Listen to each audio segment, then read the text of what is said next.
శ్రీకాళహస్తి దేవస్థానం trust board కీలక నిర్ణయం తీసుకుంది. 500 రూపాయల రాహుకేతు సర్పదోష నివారణ పూజను రద్దు చేయాలనే నిర్ణయాన్ని శ్రీకాళహస్తి దేవస్థానం ఉపసంహరించుకుంది. భక్తుల నుంచి తీవ్ర వ్యతిరేకత రావడంతో ఈ నిర్ణయాలు తీసుకున్నట్లు సమాచారం. తిరుమలలోని శ్రీ వెంకటేశ్వర స్వామి ఆలయం తర్వాత తిరుపతి జిల్లాలో భక్తుల రద్దీ ఎక్కువగా ఉండే ఆలయం శ్రీకాళహస్తి ఆలయం. ఈ ఆలయానికి ఏడాది పొడవునా భక్తులు భారీ సంఖ్యలో తరలివస్తుంటారు. శ్రీకాళహస్తి ఆలయంలో నిర్వహించే రాహుకేతు పూజలు ఎంతో ప్రసిద్ధి. ఈ ఆలయానికి వచ్చే భక్తులు కాలసర్ప దోషాన్ని తగ్గించుకునేందుకు ఈ పూజలు నిర్వహిస్తారు.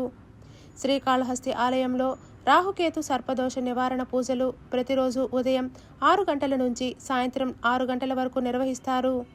రాహుకేతు పూజా టికెట్లు 500 రూపాయల నుంచి 5,000 రూపాయల వరకు ఉంటాయి. శ్రీకాళహస్తి ఆలయానికి రాహుకేతు పూజా టికెట్ల అమ్మకం ద్వారానే ఎక్కువగా ఆదాయం వస్తూ ఉంటుంది. ఏటా సగటున 10 లక్షల మంది భక్తులు శ్రీకాళహస్తి ఆలయంలో రాహుకేతు పూజను నిర్వహిస్తారని అంచనా.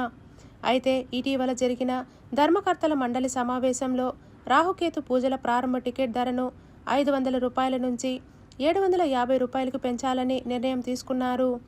అలాగే భక్తుల కోసం సామూహిక రాహుకేతు పూజను ప్రవేశపెట్టాలని తీర్మానించారు. సామూహిక రాహుకేతు పూజలలో భక్తులు పాల్గొనేందుకు వీలుంటుందని, కానీ నాగేంద్రులు వెండి ప్రతిమలను ఉపయోగించరు.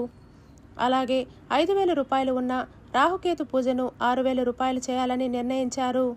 బహిరంగ మార్కెట్లో వెండి ధరలు పెరగటంతో శ్రీకాళహస్తి దేవస్థానం ఈ నిర్ణయాలు తీసుకుంది.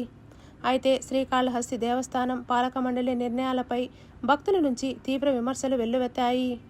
బీజేపీ నేతలు కూడా ఈ నిర్ణయాలను తప్పుబట్టారు. భక్తుల నుంచి వస్తున్న విమర్శల నేపథ్యంలో శ్రీకాళహస్తి దేవస్థానం తన నిర్ణయాలను ఉపసంహరించుకొని రాహుకేతు పూజా రుసుమును పెంచకూడదని నిర్ణయించినట్లు సమాచారం.